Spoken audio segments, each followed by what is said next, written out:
Hi friends, இன்னைக்கு நம்ம சேனல்ல ரியல்மி P3 Pro 5G அதோட ஸ்பெக்கை பத்தி தான் பார்க்க போறோம். அந்த போன்ல வந்து பெர்ஃபார்மன்ஸ் வந்து ரொம்பவே நல்லா இருக்குன்னு சொல்லியிருக்காங்க. பெர்ஃபார்மன்ஸ் நல்லா இருக்குன்னு சொல்ற அளவுக்கு அதுல என்ன இருக்கு, என்னென்ன ஸ்பெக் வந்து கொண்டு வந்திருக்காங்க, அது என்னென்ன டவுன்கிரேட் பண்ணிருக்காங்க, என்னென்ன அப்கிரேட் பண்ணிருக்காங்க, எல்லாமே வந்து இந்த வீடியோல வந்து நம்ம டீட்டெயிலா பார்க்க போறோம். என்ன பிரைஸ் இருக்குன்னு பார்க்க போறோம். இதுல வந்து ஸ்பெஷலா வந்து பாக்ஸ் ஓபன் பண்ணும்போதே உங்களுக்கு எல்இடி லைட் எல்லாம் கொடுக்குறாங்களாம். அதை பத்தி நம்ம வந்து டீட்டெயிலா அந்த வீடியோ வந்து பார்க்க போறோம். வாங்க வீடியோக்குள்ள போலாம்.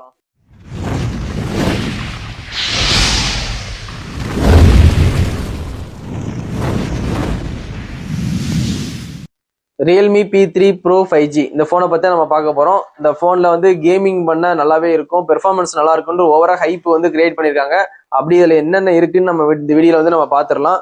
இந்த போனை பொறுத்த வரைக்கும் யூவி லைட் வந்து உள்ள கொடுத்துருக்காங்க. உள்ள அவுட் ஆஃப் பாக்ஸ்ல யூவி லைட்னு ஒரு லைட் கொடுத்துருக்காங்க. அது மூலியமா இந்த பேக் சைடு வந்து பேனல் வந்து பிளாஸ்டிக்லயும் இருக்கு, வீஜன் லெதர்லயும் இருக்கு. அந்த பிளாஸ்டிக்ல இருக்கிற போன் நீங்க வாங்கியிருந்தீங்கன்னா அந்த நைட் டைமோ இல்ல ரூம்ல எல்லா லைட்டையும் ஆஃப் பண்ணிட்டு நல்லா இருட்டான டைம்ல அந்த லைட் அடிச்சீங்கன்னா ஒரு மாதிரி க்ளோ ஆகுமா. அது வந்து இந்த டைம் வந்து புதுசா கொண்டு வந்திருக்கோம், எல்லாருமே ஹைலைட் பண்ணி சொன்னாங்க. அதை நம்ம வீடியோலயும் வந்து அந்த போனை பத்தி பேசும்போது நானும் ஃபர்ஸ்ட் டாபிக்காவே அந்த யூவி லைட்டை பத்தி பேசிட்டேன். அந்த யூவி லைட் வந்து எனக்கு ஒன்றும் அவ்வளோ பெருசா ஒன்றும் தெரியல. நம்ம ஃபோன் வாங்கினோம்னா எதுக்கு வாங்குவோம்?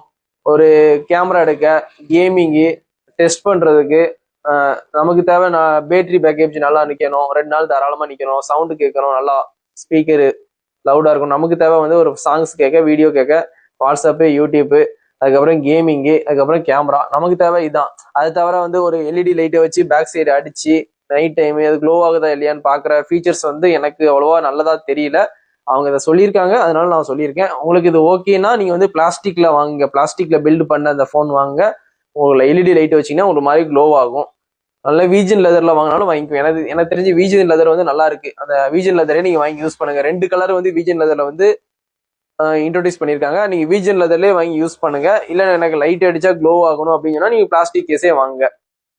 பிளாஸ்டிக் கேஸை பொறுத்த வரைக்கும் சேஃப்டி கிடையாது. கீழே கீழே போட்டீங்கன்னா டக்குன்னு கீரல் விட்டுரும். அதனால வீஜன் லெதர் வாங்கினீங்கன்னா உங்களுக்கு பார்க்க ப்ரீமியமாவும் இருக்கும், கீழே விழுந்தாலும் ஓரளவுக்கு சேஃப்டியாவும் இருக்கும். அதுக்கப்புறம் இந்த போனோட வெயிட்னு பாத்தீங்கன்னா உங்களுக்கு 192 கிராம் கொடுத்துருக்காங்க. இந்த ரியல்மி P3 ப்ரோவோட போனோட வெயிட்னு பாத்தீங்கன்னா 192 கிராம் கொடுத்துருக்காங்க. அது மாதிரி திக்னஸ் நல்லாவே கம்மி பண்ணியிருக்காங்க. 7.99 7.99 திக்னஸ் வந்து ரொம்பவே கம்மி பண்ணியிருக்காங்க. திக்னஸை கம்மி பண்ணியிருக்காங்க இந்த போனை பொறுத்த வரைக்கும். இந்த போனோட சைஸ்ன்னு பாத்தீங்கன்னா 6.83 இன்ச்சஸ் சைஸ் வந்து கொடுத்துருக்காங்க. சரிங்களா? இந்த போன்ல வேற என்னென்ன இருக்குன்னா உங்களுக்கு ஸ்டீரியோ ஸ்பீக்கர் வந்து இருக்கு. சரிங்களா? ப்ளூடூத் வந்து 5.2 கொடுத்துருக்காங்க, ஒய்ஃபை 6 கொடுத்துருக்காங்க. அதுக்கப்புறம் வந்து 5G பேண்டு கூட இந்த போன்ல 9 5G பேண்டு கொடுத்துருக்காங்க. அதனால உங்களுக்கு இந்த பட்ஜெட்டுக்கு ஓகே தான். 24,000 செக்மெண்ட்டுக்கு 9 5G பேண்டு ஓகே தான். வேற வந்து உங்களுக்கு பேட்டரி செக்மெண்ட் பாத்தீங்கன்னா உங்களுக்கு போன் அவுட் ஆஃப் பாக்ஸ்லயே உங்களுக்கு 80 வாட் சார்ஜர் வந்து உள்ளே கொடுத்துருவாங்க பாக்ஸ்ல. அதுக்கப்புறம் சிலிக்கான் கேஸும் கொடுத்துருவாங்க. அதுக்கப்புறம் குவிக் ஸ்டார்ட் கேடு, சிம் இஜெக்டர் எல்லாமே உங்களுக்கு அவுட் ஆஃப் பாக்ஸ்லேயே வந்துடும். இந்த பேட்டரின்னு பாத்தீங்கன்னா உங்களுக்கு 6000 mAh பேட்டரி கொடுக்காங்க. அதை ஃபாஸ்டா சார்ஜ் பண்றதுக்கு 80 வாட்ஸ் ஃபாஸ்ட் சார்ஜிங் உங்களுக்கு அவுட் ஆஃப் பாக்ஸ்லேயே கொடுக்காங்க. இந்த 50% வந்து நீங்க 25 நிமிஷத்துல நீங்க 50% வந்து ஃபுல் பண்ணிக்கலாம் அப்படின்ட்டு கம்பெனி கிளைம் பண்ணியிருக்காங்க. அந்த சார்ஜர் மூலியமா 25 மினிட்ஸ்ல நீங்க 50% சார்ஜ் வந்து ஏறிடும் அப்படின்னு சொல்லியிருக்காங்க இந்த போனை பொறுத்த வரைக்கும். இந்த போன்ல வந்து உங்களுக்கு ஃப்ரீ கேமிங் காண்டி தான் கொண்டு வந்திருக்கேன்னு சொல்றாங்க. அது எதுக்கு அப்படி சொல்றாங்கன்னா, கேமிங்னா எப்படின்னா பெர்ஃபார்மன்ஸ்னா ஸ்னாப் டிராகன் 7S Gen 3 கொண்டு வந்திருக்காங்க. Snap dragon 7S Gen 3 4nm கொண்டு வந்திருக்காங்க. அதனால வந்து கேமிங் வந்து நல்லா இருக்கும். ப்ராசஸர் வந்து நாங்க அல்டிமேட்டா பண்ணியிருக்கோம். அதனால வந்து கேமிங் வாங்குறவங்க கண்டிப்பா அதை வாங்கலாம். அந்த ஃப்ரீ ஃபயர் கேம்ல எல்லாம் வந்து நீங்க 19 FPS வரைக்கும் யூஸ் பண்ணிக்கலாமா, அது ஒரு ஆப்ஷன் சொல்லியிருக்காங்க. அதுக்கப்புறம் AI motion, AI ultra touch எல்லாமே இந்த ஆப்ஷன் இருக்கு. ஏஐ இந்த போன்ல வந்து circle to search, AI features எல்லாமே இருக்கு. கேமிங்ல என்ன கொண்டு வந்திருக்காங்கன்னா ஏஐ மோஷனு, ஏஐ அல்ட்ரா டச்னா நீங்க கேமிங் விளையாடும் போது டச் பண்ணி விளையாடுவீங்களா, அதெல்லாம் நீங்க ஏஐ அல்ட்ரா டச் யூஸ் பண்ணி விளையாடும் போது ரொம்பவே நல்லாவே இருக்கும்னு சொல்லியிருக்காங்க. அது ஒரு பிளஸ் பாயிண்ட். இந்த போனை பொறுத்த வரைக்கும் வேற வாட்டர் ப்ரூஃப் கொடுத்துருக்காங்க. ஸ்பெஷல் ஃபீச்சரா உங்களுக்கு வந்து IP68 IP69 கொடுத்துருக்காங்க. இப்போ எல்லா போன்லயும் வர மாதிரி 68 69 கொடுக்குறாங்க. நீங்க தண்ணிக்குள்ள போட்டாலும் தண்ணியை ஃபோர்ஸா வந்து நீங்க பைப் வச்சு போன்ல அடிச்சாலும் அதனால போனுக்கு எந்த டேமேஜ் ஆகாத மாதிரி கம்பெனி வந்து கிளைம் பண்ணி வீடியோலாம் ரிலீஸ் பண்ணியிருக்காங்க. அதனால ஐபி ரேட்டிங் இருந்தாலும் சேஃபா யூஸ் பண்ணுங்க. அதுக்கப்புறம் ஃபிங்கர் பிரிண்ட் உங்களுக்கு வந்து எப்படின்னா இன்டிஸ்பிளே ஃபிங்கர் பிரிண்ட் கொடுத்துருக்காங்க. அது ஆப்டிக்கல் ஃபிங்கர் பிரிண்ட் தான் கொடுத்துருக்காங்க. அது மாதிரி வாட்டர் ப்ரூஃப் இந்த போன்ல இருந்தாலும் நீங்க தண்ணிக்குள்ள போயிட்டோ நீங்க வந்து டச் யூஸ் பண்ற மாதிரி வெட்டு டச்சுன்னு கொடுத்துருக்காங்க. வெட்டு டச் அது கொடுத்துருக்காங்க. தண்ணிக்குள்ள போயிட்டு நீங்க வந்து டச் யூஸ் பண்ணலாம். உள்ள போயிட்டு அது ஒன்று கொடுத்துருக்காங்க. பெர்ஃபார்மன்ஸ்னு பாத்தீங்கன்னா உங்களுக்கு இந்த அமுலேட் டிஸ்பிளே தான் கொடுத்துருக்காங்க. போன் சேஃப்டிக்கு 1 மில்லியன் கலர் வரைக்கும் உங்களுக்கு சப்போர்ட் ஆகும்னு சொல்லியிருக்காங்க. 1500 நெட் ஸ்பீக் பிரைட்னஸ் கொடுத்துருக்காங்க. அதனால இன்டோர் அவுட்டோர்ல உங்களுக்கு போன் வந்து எந்த பிரச்சனையுமே இருக்காது. உங்களுக்கு அவுட் ஆஃப் பாக்ஸ்லேயே உங்களுக்கு ஆண்ட்ராய்டு 15 தான் வருது. ஆண்ட்ராய்டு 15 வந்து இப்போ லேட்டஸ்டா 2025 வந்து அதான் இருக்கு. ஆனா ஓஎஸ் அப்டேட் தான் அவங்க வந்து கொஞ்சம் குறைச்சிட்டாங்க. 2 வருஷம் தான் ஓஎஸ் அப்டேட் கொடுப்பேன், 3 வருஷம் தான் நான் செக்யூரிட்டி அப்டேட் கொடுப்பேன்ட்டு ஓஎஸ் அப்டேட்டை மட்டும் 2 இயர்ஸ் மட்டும் வச்சிருக்காங்க. அதனால உங்களுக்கு ஆண்ட்ராய்டு 16 17 மட்டும் தான் வரும். ஆண்ட்ராய்டு 18 வரும்போது உங்களுக்கு செக்யூரிட்டி அப்டேட் மட்டும் தான் வரும். ஆண்ட்ராய்டு 19 வர டைம்ல உங்களுக்கு போன்ல எந்த அப்டேட்டுமே வராது. இந்த போனை வாங்குறவங்க கண்டிப்பா ஒரு 2 வருஷம் மட்டும் யூஸ் பண்ணுங்க. ஒரு 3ஆவது வருஷம் கண்டிப்பா லேக் ஆகும், ஸ்லோவாகும்.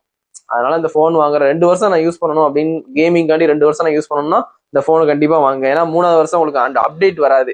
அதுக்காண்டி சொல்றேன். அப்டேட் வராம இருந்துச்சுனாலே உங்களுக்கு போன் வந்து 3 வருஷம் கழிச்சு கண்டிப்பா ஸ்லோ ஆகும். நீங்க வாங்கும்போது இருக்கிற ஸ்பீடை விட 3 வருஷம் கழிச்சு நல்லாவே நீங்க அதை ஃபீல் பண்ணுவீங்க, ஸ்லோவான ஃபீல் பண்ணுவீங்க. இப்போ கடைசியா வந்து இந்த போன்ல வந்து ரேம் LPDR 4x ரேம் கொடுத்துருக்காங்க. UFS வந்து 3.1 கொடுத்துருக்காங்க. ஸ்டோரேஜ் வந்து உங்களுக்கு 8 128 8 256 12 256 ஸ்டோரேஜ் கொடுத்துருக்கேன்னு அவங்க வந்து கிளைம் பண்ணியிருக்காங்க. இது ஸ்டோரேஜ் வந்து UFS 3.1 வந்து ஓரளவுக்கு நார்மலாவே நல்லாவே ஃபாஸ்டாவே டவுன்லோட் ஆகும். UFS 3.1 வந்து ஓரளவுக்கு மிட் ரேஞ்சோட இதான் உங்களுக்கு ஓரளவுக்கு நல்லாவே. UFS 4.0 கொடுத்தா நல்லா இருந்திருக்கும். 4.0 UFS 3.1 இந்த பட்ஜெட்டுக்கு UFS 3.1 தான் கொடுப்பாங்க. 50,000 மேல வாங்கும் போது உங்களுக்கு UFS வந்து 4.0 கொடுப்பாங்க. அதனால வந்து இந்த பட்ஜெட்டுக்கு வாங்கும் போது UFS வந்து 3.1 தான் கொடுப்பாங்க. நீங்க 50,000 வாங்குற போன்ல மட்டும் தான் UFS 4.0 எதிர்பார்க்க முடியும். அதனால அது ஒரு டவுன் கிரேட்லாம் இல்லை. இந்த பட்ஜெட்டுக்கு இவ்வளவுதான் கொடுப்பாங்க. அதுக்கப்புறம் உங்களுக்கு எல்லாமே நான் சொல்லிட்டேன், ஸ்பெக் எல்லாமே சொல்லிட்டேன் உங்களுக்கு. இந்த போனை பொறுத்த வரைக்கும் Wi-Fi 6 தான் கொடுத்துருக்காங்க. ப்ளூடூத் 5.2 கொடுத்துருக்காங்க. அதுக்கப்புறம் 5G பேண்டு 9 5G பேண்டு. கடைசியா நம்ம கேமராவை பத்தி பாத்திரலாம். இந்த போன்ல வந்து கேமரா எப்படி இருக்குன்னு பாத்துரும். கேமிங் காண்டி சொல்லியிருக்காங்க. அதனால ஸ்னாப் டிராகன் ப்ராசஸ் எல்லாம் இருக்கு. அதனால வந்து கேமிங் நல்லா இருக்கும். 19 FPS எல்லாம் இருக்கு. அதனால கேமிங் வந்து நல்லா இருக்கும் அப்படின்னு சொல்லியிருக்காங்க. கேமிங் காண்டி அந்த போனேன்னு சொல்லியிருக்காங்க முழுக்க முழுக்க. இருந்தாலும் கேமரா என்ன பண்ணி வச்சிருக்காங்க அப்படின்னு பாத்திரலாம். இப்போ நீங்க கேமரான்னு பாத்தீங்கன்னா 50 மெகா பிக்சர் வந்து கொடுத்துருக்காங்க. 50 மெகா பிக்சர் சோனி IMX896 அந்த ப்ராசஸர் தான் யூஸ் பண்ணியிருக்காங்க. நாங்க ஒரு சென்சார் கொடுத்தாலும் ஒரு கேமராவுக்கு நல்லா கொடுத்தாலும் நல்லா கொடுக்கணும்னு ஒரு கேமரா கொடுத்துருக்காங்க. இன்னொரு கேமரா வந்து 2 மெகா பிக்சர் தான். அது அந்த அளவுக்கு பெர்ஃபார்மன்ஸ் பண்ணாது, கொடுக்கணுக்காண்டி கொடுத்துருக்காங்க. இன்னொரு கேமரா இருக்க மாதிரி இருக்கும் பாருங்க, அது வந்து LED ஃபிளாஷ் லைட், அது கேமரா கிடையாது. மொத்தம் உங்க பேக் சைடு பாத்தீங்கன்னா உங்களுக்கு 3 கேமரா இருக்க மாதிரி இருக்கும். ஒன்னு பிரைமரி, 2வது செகண்டரி கேமரா, 2வது மெகா பிக்சர், 3வது கேமரா வந்து கேமரா கிடையாது, அது LED லைட்டு. அது உங்களுக்கு கேமரா மாதிரியே கொடுத்துருப்பாங்க. 3 கேமரா மாதிரி இருக்கிற மாதிரி இருக்கும். ஆனா 2 கேமரா தான் இருக்கு. சரிங்களா, பேக் சைடு இருக்குது 2 கேமரா. அதுல ஒரே ஒரு கேமரா தான் பிரைமரி கேமரா. சோனியோட IMX கொடுத்துருக்காங்க. அதுல எடுக்கிற டே லைட் எடுக்கிற போட்டோகிராஃபி சரி, வீடியோகிராஃபி சரி, ரொம்பவே நல்லாவே இருக்கு அவுட் புட்டு. அதனால அந்த 50 மெகா பிக்சர் வந்து ஓரளவுக்கு சூப்பராகவே பெர்ஃபார்மன்ஸ் பண்ணுது. ஒரு கேமரா கொடுத்தாலும் சோனியோட நல்ல சென்சாரை கொடுத்து கேமரா பெர்ஃபார்மன்ஸ் ரொம்பவே நல்லா இருக்கு. போர்ட்ரேட்ல வந்து கூட அந்த எட்ஜி கட்டிங் கூட உங்களுக்கு நல்லாவே இருக்கு. எட்ஜி சைடு கூட வந்து கட் ஆகாம அவுட்புட் வந்து நல்லாவே இருக்கு. போர்ட்ரேட் போட்டோ வீடியோ கூட உங்களுக்கு எட்ஜி எதுவுமே கட் ஆகாம நீட்டாவே பெர்ஃபார்மன்ஸ் பண்ணுது.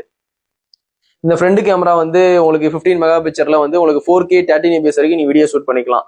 உங்களுக்கு செல்ஃபி கேமராவும் உங்களுக்கு இம்ப்ரூவ்மெண்ட் பண்ணிருக்காங்க. 16 மெகா பிக்சர் கொடுத்துருக்காங்க. அதனால 2K 4K வீடியோ வந்து ஷூட் பண்ண முடியாது. 1080p 13 APSல மட்டும் தான் வீடியோ ஷூட் பண்ண முடியும். அதனால வந்து நீங்க 4K எடுக்கணும்னா ஃப்ரண்ட் கேமரால மட்டும் எடுங்க. செல்ஃபி கேமரால வந்து 4K சப்போர்ட் ஆகாது, 2K சப்போர்ட் ஆகாது. இந்த போனை பொறுத்த வரைக்கும் கேமரா வந்து ஓகே தான். ஏன்னா 50 மெகா பிக்சர்ல சோனியோட கேமரா தான். செல்ஃபிக்கும் சோனி கேமரா தான் கொடுத்துருக்காங்க. 16 megapixel Sony camera, front camera 50 megapixel Sony தான். அதனால நீங்க எடுக்கிற அவுட்புட் எல்லாமே நல்லாவே வருது. அதனால வந்து வீடியோ ரெக்கார்ட் பண்றது மட்டும் தான் 4K 16 APS கொடுத்தா நல்லா இருந்திருக்கும். 4K 13 APS தான் கொடுத்துருக்காங்க. பட்ஜெட் வந்து 24,000 ரூபாய்னால இந்த போன் முழுக்க கேமிங் காண்டி கொண்டு வந்திருக்காங்க. கேமிங்னா ஸ்னாப் டிராகன் ப்ராசஸர் இருக்கு. சரிங்களா, 19 FPS யூஸ் பண்ணி நீங்க வந்து நல்லாவே ஸ்பீடா யூஸ் பண்ணிக்கலாம் போனு. கேமிங் இந்த ஃப்ரீ ஃபயர்லாம் 19 FPS செட் பண்ணி விளையாண்டுக்கலாம் அப்படின்ட்டு கேமிங் காண்டி ஒரு போன் பாக்குறீங்கன்னா கண்டிப்பா அந்த போனை சூஸ் பண்ணி வாங்க. 6000 mAh பேட்டரியும் கொடுத்துருக்காங்க. பேட்டரியும் உங்களுக்கு தாராளமா நிற்கும். கேமிங்க்கு ஸ்னாப் டிராகன் இருக்கு. போட்டோ எடுக்கிறது கூட ஒரு அளவுக்கு நீட்டா பெர்ஃபார்மன்ஸ் பண்ற மாதிரி உங்களுக்கு சோனியோட நல்ல சென்சார் தான் கொடுத்துருக்காங்க. IP ரேட்டிங்கும் இருக்கு. இந்த போனை பொறுத்த வரைக்கும் இந்த பட்ஜெட்டுக்கு எல்லாமே கரெக்டா கொடுத்து வச்சிருக்காங்க. உங்களுக்கு இந்த ஸ்பெக் எல்லாம் ஓகேனா கண்டிப்பா நீங்க வந்து ஆன்லைன்ல போய் பர்ச்சேஸ் பண்ணுங்க, இல்லாட்டி நியர்பை ஸ்டோர்ல போய் பர்ச்சேஸ் பண்ணுங்க. Realme P3 Pro 5G இது வந்து நல்லாவே பண்ணியிருக்காங்க. டிசைன் வைஸ்ல நல்லா பண்ணி இந்த எல்இடி லைட் மூலியமா இந்த க்ளோ ஆகும் அப்படின்ட்டு புதுசா ட்ரை பண்ணியிருக்காங்க. எனக்கு அதுல எதுவும் ஐடியா இல்லை. நீங்க வீஜன் லெதர் வாங்கி யூஸ் பண்ணுங்க. வீஜன் லெதர்னா உங்களுக்கு கையில வைக்க கொஞ்சம் ப்ரீமியமா இருக்கும். வீஜன் லெதர்னா உங்க கையில பிடிக்கும் போது உங்களுக்கு ஒரு ப்ரீமியம் லுக்கு கொடுக்கும். அதனால நீங்க வீஜன் லெதர்ல 2 கலர் வந்து கொடுத்துருக்காங்க. அந்த 2ல ஏதாவது உங்களுக்கு பிடிச்ச கலரா வீஜன் லெதரா வாங்கி யூஸ் பண்ணுங்க. இந்த ஃபோன் வேணும்னா கண்டிப்பா பர்ச்சேஸ் பண்ணி யூஸ் பண்ணிட்டு கமெண்ட்ல வந்து எப்படி இருக்குன்னு எனக்கு கமெண்ட் சொல்லுங்க. இதோட இந்த வீடியோ வந்து நான் எண்ட் பண்ணிக்கிறேன். தேங்க்யூ. Bye friends.